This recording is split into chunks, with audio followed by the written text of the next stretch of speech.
Tonight, when the sun goes down, you're going to press a button. Light will fill the room. And you won't think twice about it. But 6,000 years ago, that button didn't exist. When the sun set, the world disappeared. You couldn't see your own hand in front of your face. The first humans, the ones living along the Euphrates, farming the fields of Mesopotamia, building the earliest cities in human history, spent half their lives in a darkness we can barely imagine today.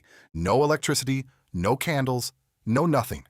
Just the black sky, the stars, and whatever fire they could keep alive. So what did they actually do during all those hours? The answer changes everything we think we know about community, rest, and what it meant to be human at the very beginning.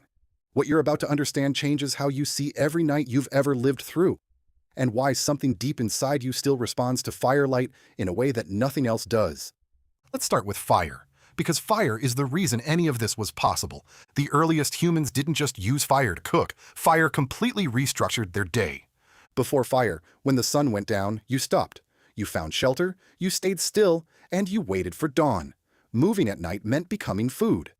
The predators of the ancient Near East, lions, wolves, hyenas, could see perfectly in the dark. You couldn't. Fire changed that equation overnight, literally. A campfire creates a circle of safety roughly 30 feet in diameter. Inside that circle, predators won't approach. Outside that circle, you're on your own. But here's what nobody talks about. Fire didn't just protect the first humans.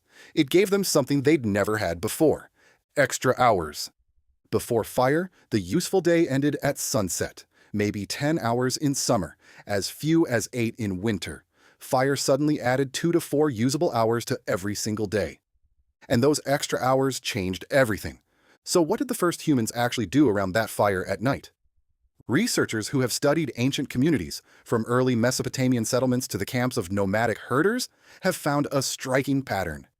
During the day, life was practical. Who tends the fields? Where does the herd move? What needs to be stored before winter? Daytime was work, but at night around the fire, everything changed. At night, people told stories, tales of distant lands, accounts of floods and famines, the histories of their families going back as far as anyone could remember, explanations for why the stars moved the way they did, warnings, wisdom, jokes that made the whole camp laugh until their sides hurt. The ancient campfire was the original school, the original temple, the original library. It's where knowledge passed from one generation to the next. Not written down, not recorded, just spoken aloud in the dark, kept alive by human memory and human voice. And it worked. For thousands of years, it worked. But here's the part that's hard to sit with. Those first humans didn't just tell stories at night. They also slept differently than you do. Historical records and archaeological evidence suggest that before artificial light, people didn't sleep in one long block the way we do now. They slept in 2 phases. First sleep, roughly 4 hours after dark, then they woke up. For 1 to 2 hours, they lay quietly, thought, prayed, talked softly, or simply existed in the dark. Then second sleep, another 4 hours until dawn. That quiet window in the middle of the night wasn't insomnia. It wasn't a malfunction. It was its own distinct state of consciousness, calm, reflective, unlike anything most of us have ever experienced. And then we lost it. Gas lamps in the 1800s, Edison's light bulb in 1879, smartphones in your pocket by 2010. Each one pushed the night back a little further. Today, the average person is exposed to artificial light 7 to 8 hours after sunset.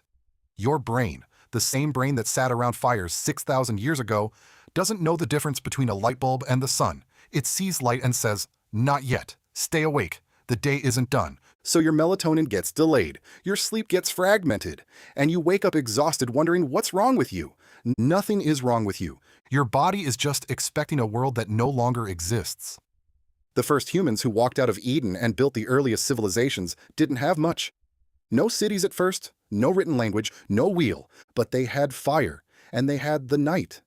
And around that fire, in the dark, they did something that no other creature on Earth had ever done before. They sat together. They told each other who they were. They passed down everything they knew to the people who would come after them.